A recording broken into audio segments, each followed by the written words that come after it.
अब समय आ चुका है माननीय सांसद जी, फर्जी नाम से सोशल मीडिया अकाउंट बनाने के लिए गंभीर एक सीरियस इसको क्राइम डिक्लेयर किया जाए, क्योंकि इसका फर्जी नाम से अकाउंट बना के केवल लफ्ज़-ए-हाथ में यूज नहीं हो रहा है, फर्जी नाम से अकाउंट बना के जाति का जहर घोला जा रहा है। फर्जी नाम से सोशल मीडिया अकाउंट बना के भाषा का जहर घोला जा रहा है। फर्जी नाम से सोशल मीडिया अकाउंट बना के मराठी, गुजराती, मराठी, हिंदी किया जा रहा है। फर्जी नाम से सोशल मीडिया अकाउंट बना के हमारी बहन बेटियों को ट्रैप किया जा रहा है। इसलिए इस फर्जीवाड़े के खिलाफ एक गंभीर अपराध, इसको गंभीर अपराध घोषित करना जरूरी है। दूसरा, लफ्ज़-ए-हाथ धर्मांतरण की शुरुआत हुई फर्जी नाम से, फर्जी पहचान से। अगला क्या, एक यूपी में आपने सुना होगा छांगुर जलालुद्दीन पकड़ा गया। लगभग कितने लोगों ने सुना छांगुर जलालुद्दीन के बारे में? अच्छा, सबने सुना। हाँ, तो मैं वो इसलिए वही वाला एग्जांपल देता हूं। छांगुर जलालुद्दीन का टोटल 600 जिलों में नेटवर्क है। भारत में कुल कितने जिले? 800। छांगुर जलालुद्दीन का नेटवर्क कितना? 600 में। तो 200 जिलों में क्यों नेटवर्क नहीं है? क्योंकि 200 जिलों में हिंदू खत्म हो गए, वहां नेटवर्क करने की जरूरत नहीं। भारत के 200 जिलों में अब लफ्ज़-ए-हाथ नहीं होता। भारत के 200 जिलों में लैंड-ए-हाथ नहीं होता। भारत के 200 जिलों में धर्मांतरण नहीं होता। भारत के 200 जिलों में रोहिंग्या बांग्लादेशी नहीं जाते। भारत के 200 जिलों में हम दो हमारे दो फॉलो भी किया जा रहा है, वहां 10-12 बच्चे भी नहीं हो रहे। आप किसी कश्मीर में पता कर लीजिए, सबके 2-2 बच्चे हैं, ज्यादा नहीं है। 800 जिलों में से 600 जिलों में छांगुर जलालुद्दीन का नेटवर्क और 5000 गुर्गे उसके काम कर रहे हैं 600 जिलों में। 600 जिलों में 5000 गुर्गे, यानी एक जिले में 8 से 10 गुर्गे। एक जिले में कॉलेज कितने होते हैं? नहीं, एक जिले में 80 से 85 गुर्गे एवरेज। एक जिले में कॉलेज कितने होते हैं? 8 से 10। छांगुर के गुर्गे कितने? 80 से 85। आन एन एवरेज हर कॉलेज के पास छांगुर जलालुद्दीन के 8 से 10 गुर्गे हैं। फंडिंग कहां से आ रही है? फंडिंग आई है 500 करोड़ के आसपास हवाला के जरिए आई है और 500 करोड़ एफसीआरए के जरिए आई है। एफसीआरए कानून किसने बनाया था? कांग्रेस ने। मैं कई बार कह चुका हूं, कांग्रेस के कानून खत्म कर दीजिए, भारत की आधी समस्या खत्म हो जाएगी। अंग्रेजों ने 200 साल के शासन में एक भी कानून भारत के हित में नहीं बनाया था। 100% कानून भारत को लूटने और बांटने के लिए बनाया था। आज समय नहीं है, आप लोग फेसबुक, ट्विटर पर मेरे साथ जुड़ जाइएगा। मेरे और भी लेक्चर हैं जिसमें मैंने अंग्रेजों के कानूनों के बारे में बताया। 100% कानून अंग्रेजों ने लूटने और बांटने के लिए बनाया। और ऐसे ही 50 साल के शासन में कांग्रेस ने 50 से ज्यादा कानून भारत को बर्बाद करने के लिए बनाया। भारत की चिकित्सा को बर्बाद करने के लिए कानून बनाया, भारत की शिक्षा को बर्बाद करने के लिए कानून बनाया, फिर वक्फ एक्ट बना दिया। वक्फ एक्ट ऐसा खतरनाक बनाया, पहला वाला वक्फ एक्ट 1913 में जिन्ना ने बनाया था, जो 1953 तक चला। जिन्ना वाला कानून कब बना? 1913 में। कब तक चला? 53 तक। 40 साल में वक्फ बोर्ड की प्रॉपर्टी 50,000 एकड़। नेहरू ने कानून बनाया 1954 में, वो अभी तक चला, अभी कुछ दिन पहले बदला गया। उस कानून से वक्फ प्रॉपर्टी हो गई 40 लाख एकड़। यानी जिन्ना वाले कानून से वक्फ प्रॉपर्टी 50,000 एकड़, कांग्रेस के कानून से वक्फ प्रॉपर्टी 40 लाख एकड़, 80 गुना बढ़ गई। यह है कांग्रेस का कानून, जो आम लोगों को समझ में नहीं आता। 1991 में प्लेस ऑफ वर्शिप एक्ट बना दिया, 1992 में माइनॉरिटी कमीशन बना दिया, 1995 में वक्फ एक्ट बना दिया, 2010 में एफसीआरए बना दिया। और एक और इंटरेस्टिंग, 2012 में जाते जाते उन्होंने राइट टू एजुकेशन एक्ट को बदल के उससे मदरसों को बाहर कर दिया। जब राइट टू एजुकेशन एक्ट बना था, मदरसों पे भी लागू होता था। 2012 में अमेंड करके मदरसों को बाहर कर दिया। नतीजा, सरकार को पता नहीं मदरसों में क्या पढ़ाया जाता, सरकार को पता नहीं मदरसों में कौन सी किताब चल रही है, सरकार को पता नहीं पढ़ाने वाला कौन, पढ़ने वाला कौन, फंडिंग कहां से आ रही है, कुछ नहीं पता। सरकार जाके मदरसों का ऑडिट नहीं कर सकती। यह 2012 का कानून है। 50 कानून में से लगभग 25 कानूनों को हम हाई कोर्ट, सुप्रीम कोर्ट में चैलेंज कर चुके हैं। कांग्रेस के 50 में से 25 कानून। लेकिन अब समय आ चुका है कि इनको, क्योंकि कोर्ट के जरिए खत्म करने में 4-5 साल लगता है। तारीख पड़ती है, काउंटर होता है, रिजवाइंडर होता है, फिर कोर्ट बैठती है। कोर्ट का मन करे सुने, न कुछ मन करे न सुने, कोर्ट की अपनी प्रायोरिटी होती है। अब समय आ चुका है, कांग्रेस कांग्रेस ने जो 50 कानून बनाए हैं उनको संसद से निकाला जाए। भारत में जो 2010 का FCRA है उससे लगभग 50,000 करोड़ रुपए आ रहा है साल में, 50,000 करोड़। और फंडिंग कैसे हो रही है? अलगाववादियों की फंडिंग FCRA, माओवादियों की फंडिंग FCRA, नक्सलियों की फंडिंग FCRA, धर्मांतरण की फंडिंग FCRA, लव जिहाद की फंडिंग FCRA, लैंड जिहाद की फंडिंग FCRA, घुसपैठियों की फंडिंग FCRA, मिशनरियों की फंडिंग FCRA, सारी। अकेले छांगुर जलालुद्दीन के 40 NGO और 40 NGO में 500 करोड़ रुपए आया। अगर FCRA खत्म कर दें, फंडिंग खत्म हो जाएगी, और फंडिंग खत्म हो जाएगी तो बहुत सारे काम अपने आप खत्म हो जाएंगे। एक बात मैं बताऊं, मेरा सुप्रीम कोर्ट में भी काम आसान हो जाएगा, क्योंकि मैं कोई PIL फाइल करता हूं, मेरे खिलाफ 20 PIL फाइल करके आगे 20 लोग खड़े हो जाते हैं, और वो फ्री में खड़े नहीं होते, वो 15-15 लाख रुपए फीस लेके खड़े होते हैं। उनकी फीस, FCRA खत्म हो जाएगा, उनकी फीस बंद हो जाएगी, उनकी फीस बंद हो जाएगी। इतने लोगों का विरोध हमें कम नहीं।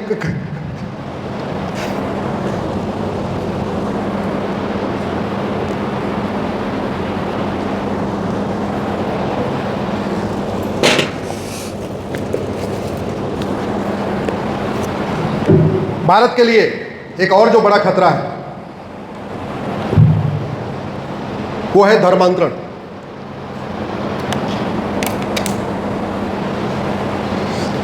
मेरी धर्मांतरण की PIL चल रही है सुप्रीम कोर्ट में, उसमें मैंने आंकड़ों के हिसाब से बताया है, भारत में पर डे 1500 परिवारों का धर्मांतरण हो रहा है।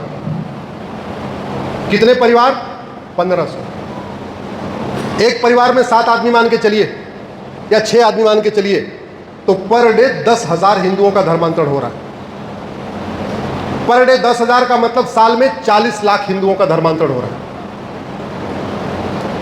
और एक बात आप ध्यान से देखना, सिंपल धर्मांतरण हो तो कोई दिक्कत नहीं, लेकिन जैसे वो व्यक्ति धर्म कन्वर्ट होता है, उससे केवल हिंदू कम नहीं होता, एक दुश्मन की संख्या बढ़ जाती है। कन्हैयालाल को किसने मारा था? किसने मारा? कन्वर्टेड हिंदुओं ने। आज के बाद शब्द यूज करिए, कन्वर्टेड हिंदू। बुरहान वानी कौन था? अफजल गुरु कौन था? याकूब मेनन कौन था? उमेश कोल्हे की हत्या किसने किया? कन्वर्टेड हिंदू। जितनी भी हत्याएं हो रही हैं, कमलेश तिवारी की हत्या किसने किया? कन्वर्टेड हिंदू। यानी ये जो हत्याएं हो रही हैं, ये कौन कर रहा है? कन्वर्टेड हिंदू। अब कन्वर्टेड हिंदू अगर कर रहा है और कन्वर्जन लगातार बढ़ रहा है, हमारे लिए खतरा बढ़ रहा है कि घट रहा है? बढ़ रहा है। रोकने का तरीका क्या है? अच्छा, जिन लोगों ने ये काम किया उनको आज तक सजा हुई क्या? कुछ दिन पहले फिल्म आई थी केरला फाइल, जिसमें क्या दिखाया गया? धर्मांतरण। फिल्म देखने के बाद धर्मांतरण रुक गया क्या? जोर से बताइए। उसके बाद आई बंगाल फाइल। बंगाल फाइल में क्या दिखा?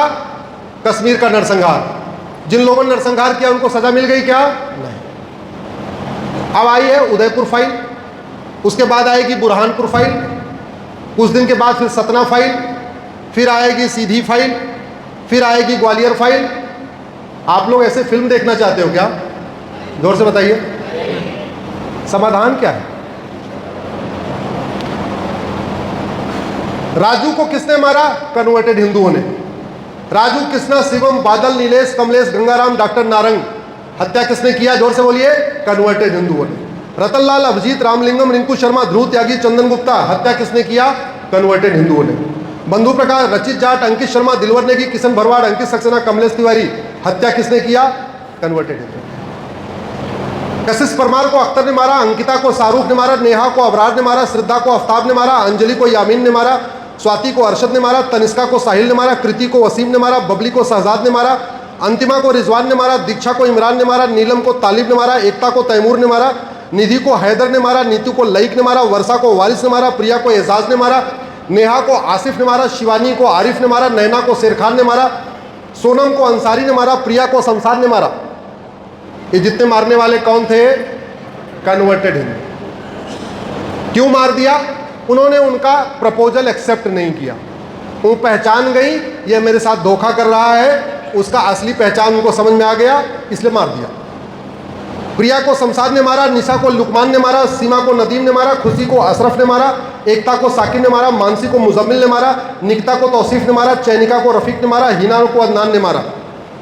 पर डे 1000 बेटियां कम हो रही हैं, या तो वो लफ्ज़ जिहाद में फंस जा रही हैं और नहीं फंसती तो मार दी जाती। एक बात मुझे बताइए, दुबई में हिंदू मात्र 10% है। कभी आपने सुना कि दुबई में रहने वाले हिंदुओं की बेटी को किसी ने परेशान किया हो? जोर से बताइए जरा। दुबई में भगवान श्री राम का मंदिर भले नहीं है, लेकिन वहां राम नीति लागू है, भय बिन होए न प्रीत। दुबई में भगवान कृष्ण का मंदिर भले नहीं है, लेकिन वहां कृष्ण नीति लागू है, सठे साठ्यम समाचारी। जापान में तो 1% हिंदू है, वहां को कोई परेशान क्यों नहीं करता? अरब, दुबई, कुवैत, बहरीन में हिंदुओं क्यों नहीं परेशान करता? यही क्यों परेशान कर रहा है? मैं पहले भी कई बार कह चुका हूं, अगर दवाई गड़बड़ होती है तो बीमारी बढ़ती है। ये जितनी हत्याएं हुई है, एक के बाद दूसरी हुई है, मैंने उसी सीक्वेंस में नाम लिया है। जैसे पहली हत्या हुई, हमने उसका narco polygraph brain mapping test करके 6 महीने के अंदर उसको फांसी दे दिया होता, दूसरी हत्या करने की जरूरत होती क्या? जोर से बताइए। कानून बनना चाहिए कि नहीं बनना चाहिए? जोर से बोलिए। माननीय सांसद जी भी आपके बैठे हुए हैं। और कोई समाधान नहीं। इसलिए मैं आग्रह करता हूं, अब समय आ गया है, लगभग 160 साल के बाद नई किताब, नया हमारा कानून बना है, भारतीय न्याय संहिता। इसके लिए मैं माननीय प्रधानमंत्री जी को, गृह मंत्री जी को, सबको धन्यवाद देता हूं। लेकिन मैं आग्रह करता हूं, इस भारतीय न्याय संहिता में एक नया चैप्टर जोड़ा जाए, ऑफेंस रिलेटिंग टू कन्वर्जन। संसद में प्रस्ताव पारित करके धर्मांतरण को राष्ट्र की सुरक्षा के लिए खतरा घोषित किया जाए, धर्मांतरण को देश की एकता अखंडता के लिए खतरा घोषित किया जाए, धर्मांतरण को देशद्रोह घोषित किया जाए, धर्मांतरण को indirect war, waging war declare किया जाए, धर्मांतरण को ऑर्गेनाइज क्राइम डिक्लेयर कर दिया जाए। बस ये 5 काम हो जाए, उसके बाद बाकी वाला काम ये बीएनएस कर लेगी। इसमें संगठित अपराध के लिए धारा 111 है, लेकिन इसमें लिखा नहीं है कि धर्मांतरण ऑर्गेनाइज क्राइम है। इसमें देशद्रोह की धारा है, लेकिन इसमें लिखा नहीं है धर्मांतरण देशद्रोह है। इसमें वेजिंग वॉर की धारा है, उसमें फांसी का प्रावधान है, लेकिन लिखा नहीं है कि धर्मांतरण वेजिंग वॉर है। इसमें राष्ट्र की सुरक्षा के लिए जो खतरा है, हमारी संप्रभुता के लिए खतरा, उसमें सेक्शन 152 है, लेकिन उसमें लिखा नहीं है कि धर्मांतरण हमारी राष्ट्र की सुरक्षा के लिए खतरा, हमारी संप्रभुता के लिए खतरा। आशा करता हूं आने वाले टाइम में इस बीएनएस में 5 नए चैप्टर जोड़ दिए जाएंगे। एक ऑफेंस रिलेटिंग टू इन्फिल्ट्रेशन, एक ऑफेंस रिलेटिंग टू कन्वर्जन और एक ऑफेंस रिलेटिंग टू फ्रॉड। ये जो फर्जी डॉक्यूमेंट बन रहे हैं, फर्जी आधार, फर्जी राशन कार्ड, फर्जी ड्राइविंग लाइसेंस, फर्जी बर्थ सर्टिफिकेट, फर्जी वोटर आईडी, इसको बनाना बहुत ज़रूरी है। मैं आशा करता हूं बहुत जल्द ही भारत में यूनिफॉर्म सिविल कोड भी आएगा और पूरे देश में सबके लिए हम दो, हमारे दो, सबके दो, ये अनिवार्य होगा। अभी काफ़ी देर हो चुका है, काफ़ी लेट हो चुके हैं, लेकिन अभी भी मामला संभल सकता है। और अगर हम देर करेंगे फिर मामला संभलेगा नहीं। और मैं पूरे गारंटी के साथ कहता हूं, अभी नहीं तो कभी नहीं। एक जो हमारे लिए और बड़ा खतरा पैदा हो चुका है वो है ड्रग कारोबार। और ये ड्रग कारोबार केवल और चल रहा है भारत की सड़ी हुई न्याय व्यवस्था के कारण। ये ड्रग कारोबार केवल चल रहा है भारत में घटिया इस कानून के कारण। पहले सिंगापुर में जब कोई जाता था बाहर से, तो जैसे वहां वीजा पे स्टैंप लगता है, उसमें लाल रंग से लिख दिया जाता था, ड्रग मिलने पे गोली मार दी जाएगी। ये काम हुआ 1990 तक।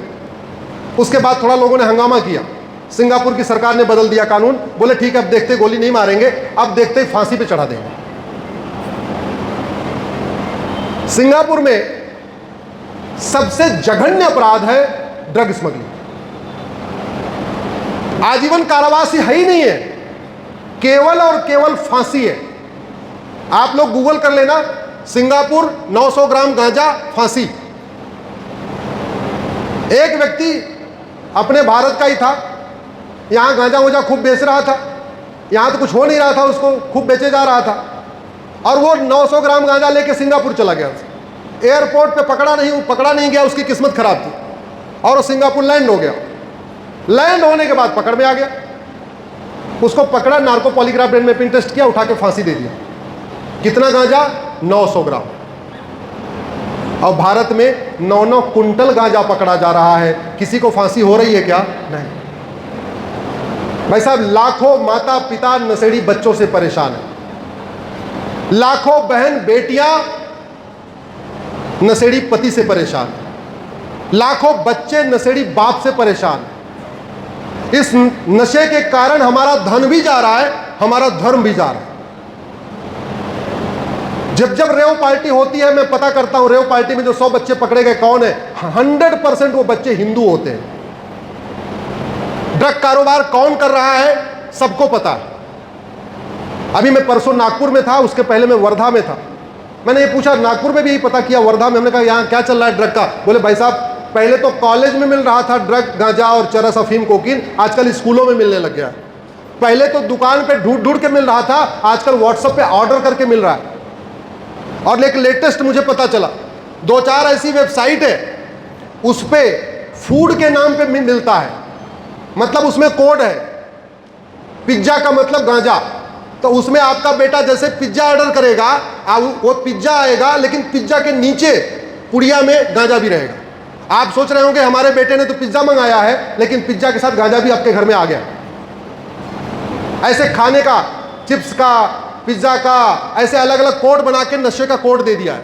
आप सोच रहे होंगे बच्चा ऑनलाइन डिलीवरी करके पिज्जा मंगा रहा है, कोल्ड ड्रिंक मंगा रहा है, चिप्स मंगा रहा है, खान पान का सामान मंगा रहा है। एक्चुअल में उसके साथ नशे की चीजें भी आ रही हैं। और इसका एक ही समाधान है भाई साहब, केवल और केवल हम सिंगापुर जैसा कानून भारत में बनाएं। भय बिन होय न प्रीत, सठे साठ्यम समाचरे। अब कुछ लोग कहेंगे काम करो, अपने बच्चों को बचाओ। ये तो वही बात हो गई, हम सारे लोग इस हॉल में बैठे हुए, इसमें जहरीली गैस छोड़ दो और सबको बोले एक काम करो, अपनी अपनी नाक दबा लो। ये इसका समाधान नहीं है। जहरीली गैस इस हॉल में आनी नहीं चाहिए। जहरीली गैस आएगी तो हमारे नुकसान करेगी। ये अच्छी बात है, पेरेंट्स अपने बच्चों को देखें, लेकिन कितना देखें? अरे वो कॉलेज जा रहा है, इंजीनियरिंग करने जा रहा है, मेडिकल करने जा रहा है, और इस ड्रग के कारण नपुंसकता बढ़ रही है, इस ड्रग के कारण बाजुपन बढ़ रहा है, इस ड्रग के कारण एक नया आ गया है, वो कारण शादी करेंगे नहीं। क्यों? क्योंकि 2-3 साल ड्रग ले लिया, उसको पता है शादी के लायक बचा ही नहीं है।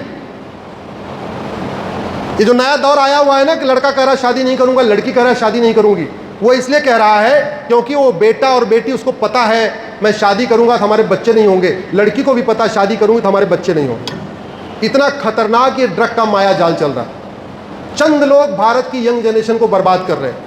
किसी देश को बर्बाद करने का सबसे अच्छा तरीका है उसकी यंग जनरेशन को नशेड़ी बना दो। पंजाब में पूरा का पूरा जो क्रिश्चियन कन्वर्जन हो रहा है वो ड्रग के दम पे हो रहा है। पहले उन्होंने पूरे पंजाब में फ्री में नशा बांटा, और जब अगर बच्चा आपका नशेड़ी हो गया, या जो भी नशेड़ी हो गया, बच्चा हो चाहे बड़ा हो, जब आदमी नशेड़ी हो गया उसको कन्वर्ट करना सबसे आसान होता है। ये हमारे लिए बहुत बड़ा खतरा है। समाधान कहाँ से निकलेगा?